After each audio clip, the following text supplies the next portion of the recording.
Good morning sir. Morning.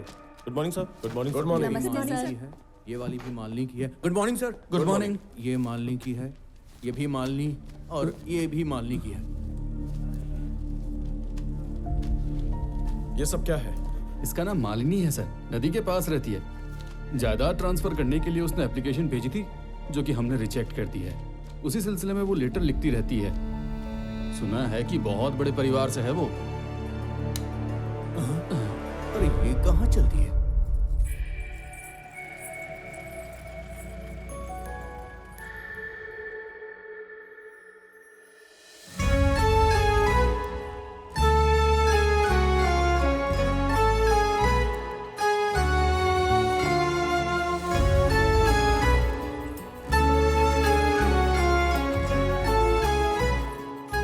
Rama,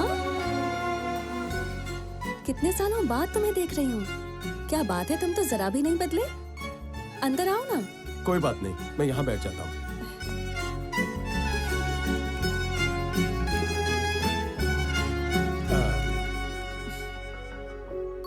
तुम्हारा नाम क्या है बेटी? राजलक्ष्मी। मैं अभी आती हूँ। स्कूल जाती हो?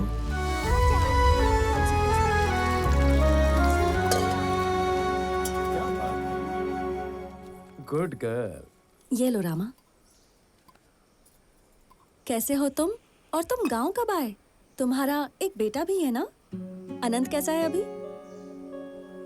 क्या हुआ, तुम चुप क्यों हो?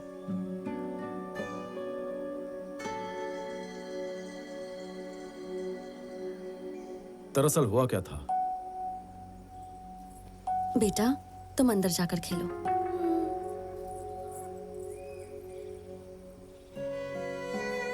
मेरी जिंदगी में बहुत से बदलाव आए। उनमें से एक ये है, मेरे पति का नाम सुरेंद्र है। मेरे पापा के साथ वो नॉर्थ में कॉन्ट्रैक्ट पे काम कर रहे थे। शादी के पहले से ही पापा को मेरे पति बहुत पसंद थे, और फिर शादी होने के बाद हम लोग यहीं सेटल हो गए। काम के सिलसिले में उन्हें अक्सर दूसरे शहर जाना पड़ता था। उनके फ्रेंड वर्मा के पास कुछ नए बिजनेस प्लान्स थे, तो इन्होंने कहा मिलकर आता हूँ।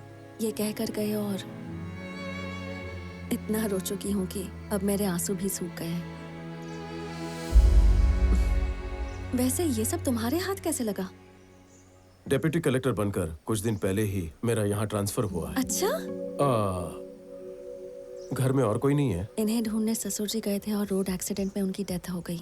पहले सब कुछ ठीक था। जब तक सुरेंद्र थे तब तक उनके पार्टनर्स हमसे मिलने यहाँ अक्सर आया करते थे। अब तो बस सब धमकी देने के लिए ही आते हैं। पुलिस के पीछे, लॉयर के पीछे, तुम्हारे ऑफिस के चक्कर लगा लगा कर तो मैं थक चुकी हूँ। रोज एक लेटर भेजती हूँ।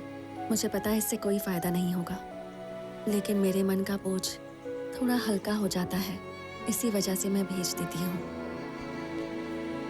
इनकी वजह से फायदा होगा। लेटर्स की वजह से मैं यहाँ पहुंचा। आज के बाद ये मेरी जिम्मेदारी है।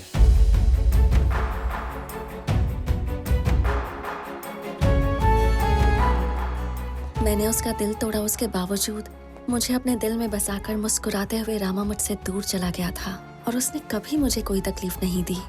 आज पूरे 7 साल हो गए हैं, और अब मैं जब मुसीबत में हूँ तो मुझे भरोसा दिलाया कि सब ठीक हो जाएगा। पर रामा को देखकर मुझे हमारा अतीत याद आ रहा है। रामा राव, ये नाम सुनते ही दिल में जैसे घंटी सी बजने लगती है। रामा राव जिस स्कूल में पढ़ता था, वहाँ की लड़कियाँ अपना सिर उठाकर चला करती थी। तेरी तो बताऊं क्या तुझे मैं? हाँ बता। चल रे। जब मैंने पहली बार रामा राव को देखा तो ऐसा लगा जैसे मैं उसे कई सालों से जानती हूँ। ए आनंद, चींटियों को क्यों मार रहा है रे? मास्टर जी ने क्लास चालू कर दी है, चल अंदर चल। बचपन से यही इच्छा थी कि मैं उसके साथ इज्जत से अपनी जिंदगी बिताऊं। हिंदी भाषा क्या है? हमारी मातृभाषा, नेशनल लैंग्वेज। कोई और भाषा ना आए तो भी चलेगा, लेकिन अगर हिंदी ना आए तो तुम किसी काम के नहीं रहोगे। सर, हाँ। मातृभाषा के साथ राष्ट्रभाषा सीखने में कोई बुराई नहीं है। मातृभाषा की बुराई हमें नहीं करनी चाहिए सर। भले हिंदी किसी की मातृभाषा ना हो, पर आधिकारिक भाषा तो है ही। रामाराव के बात करने का स्टाइल, उसका नजरिया, सब कुछ बिल्कुल अलग था। जैसे जैसे दिन बीतते गए, उम्र के साथ उसके प्रति मेरा प्यार भी बढ़ता गया।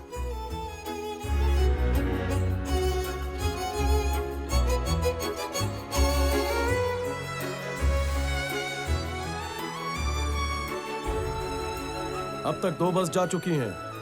अगर तुमने मुझे नहीं छोड़ा तो लास्ट बस भी चली जाएगी। अच्छा, लगता है जितना प्यार मुझसे करते हो उससे ज्यादा गवर्नमेंट जॉब से करते हो। दिल्ली चले जाओगे और फिर उसके बाद जॉब की ट्रेनिंग के लिए 4 महीनों तक यहाँ नजर भी नहीं आओगे और तुम्हें कोई परवाह ही नहीं।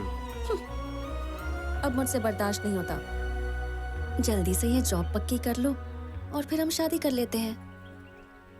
मुझसे शादी करोगे ना रामा? 3 महीने में टेस्ट, इंटरव्यू सब हो जाएगा। उसके बाद तुम्हारी मर्जी। ओके? तो तुम गांव कब वापस आओगे? आने वाली 25 तारीख को। ठीक है ना?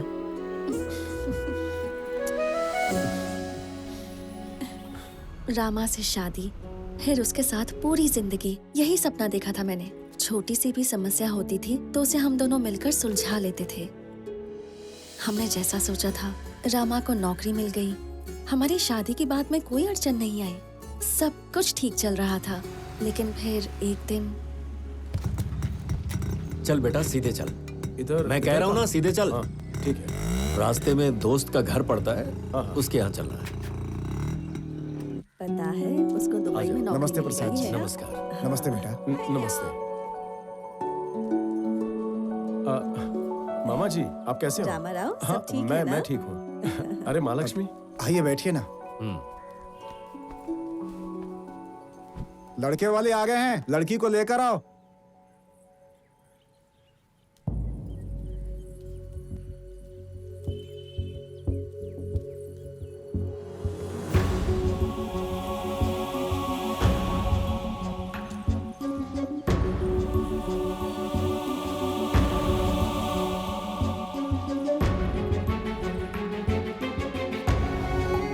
मेरी इकलौती बेटी है, नंदिनी नाम है।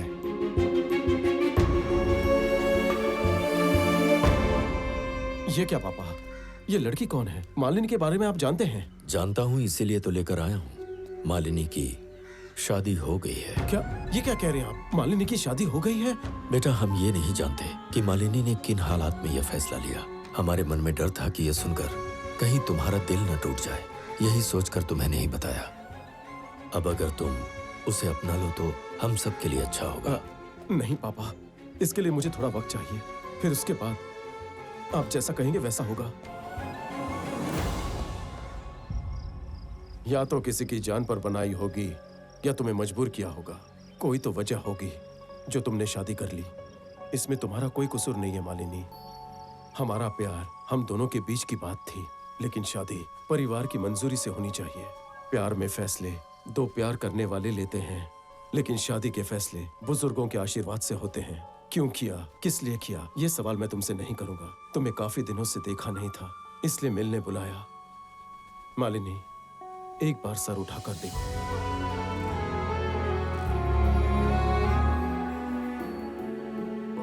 तुम्हें बताए बिना मैंने शादी कर ली। यही सोचती रही कि तुम जब मिलोगे तो तुम्हें क्या जवाब दूंगी। पता है मैं इतने दिनों से यही सोच सोचकर कितनी परेशान हो रही थी, पर तुमने एक पल में बोझ हल्का कर दिया। मेरे पापा ने अपने पार्टनर के बेटे से मेरी शादी फिक्स कर दी और जब उन्होंने घर पर बताया तो उनके चेहरे पर इतनी खुशी थी कि क्या बताऊं। उस शादी को रोकने के लिए मुझे बस एक काम करना था, तुम्हारा नाम बताना था, पर उनका अपमान ना हो, उन्हें दुख ना हो और उनके दुख का कारण तुम ना बनो, इसीलिए मैंने कुछ कहा ही नहीं।